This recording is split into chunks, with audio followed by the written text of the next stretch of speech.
Curry podi or a curry masala is a very traditional powder that every South Indian's house has. Everybody has their own secret recipe. This is the one that my grandmother has taught me and she swears by it. The curries come out really well, whether it be any kind of potato fry or an eggplant fry or an okra fry.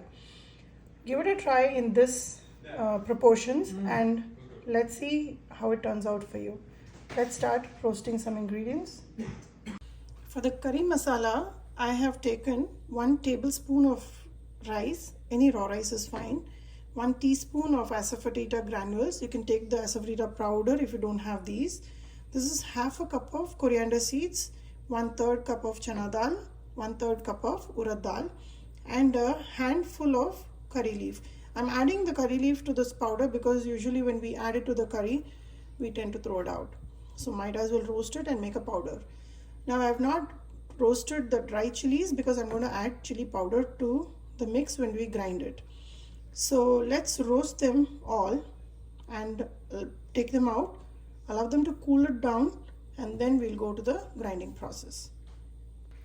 My iron kadai is heating up right now. I don't want it to be very hot, but just about hot enough, and then try to maintain the heat because it's an iron kadai. Like I said, if it becomes very hot, all these dals will burn. So once it's heated up, let it not smoke, just maintain the heat at low medium. Let's start with the rice and go on to the other ingredients. Once the rice turns all white and a little brownish, we're going to take it out. We don't want to brown the rice.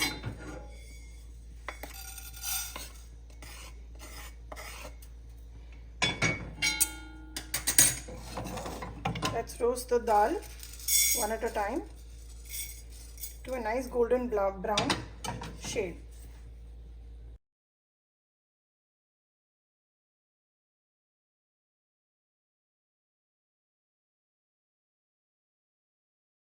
Now to roast the asafoetida, I'm going to put it in the kadai and also add about 1 or 2 drops of oil. That way it will fluff up and give out its aroma. If you take a quick minute, you can see how this is fluffing up. I prefer not to add any oil while I roast these ingredients, but only for asafoetida because I'm using granules, I'm adding the oil. If you're using the powder, you don't need to roast it. You can add the powder directly to the roasted ingredients or while you're going to grind it. Roast it and take it out in the plate. Here are all the ingredients now well roasted. I'm going to allow it to cool down. Along with that, I'm going to add some chili powder. Now this chili powder is a mix of Kashmiri red chili powder and extra hot chili powder. Over a period of time, I've realized that either my curries and gravies were getting either too spicy or they were very bland. So I came up with this proportion of 1:2, 1 portion of extra hot chili powder to 2 portions of Kashmiri red chili powder. So that way your curries get the spice as well as the color. So I have mixed and kept it. I'm going to use 1/3 cup of this powder when I grind this together. All these ingredients have cooled down. I'm going to add it to the jar and make a coarse powder. I will add the chili powder towards the end. When it's a coarse powder like this, add the chili powder, and along with this, add about 1 teaspoon of salt. I'm using the rock salt, but you can use regular salt also. I'm going to give it just a couple of pulses and turn it off.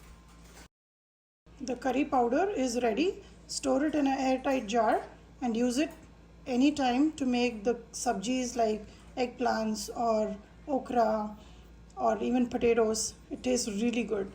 When I prepare one of the curries, I will use it and show you how. Curry podi is ready. Give it a try and let me know how it came out for you. This is a very traditional powder taught to me by my grandmother, and she swears by it, and I have been using it over a period of time. All the sabjis comes out excellent. They are nice and crispy and extremely flavorful. Give it a try. Let me know in your comments.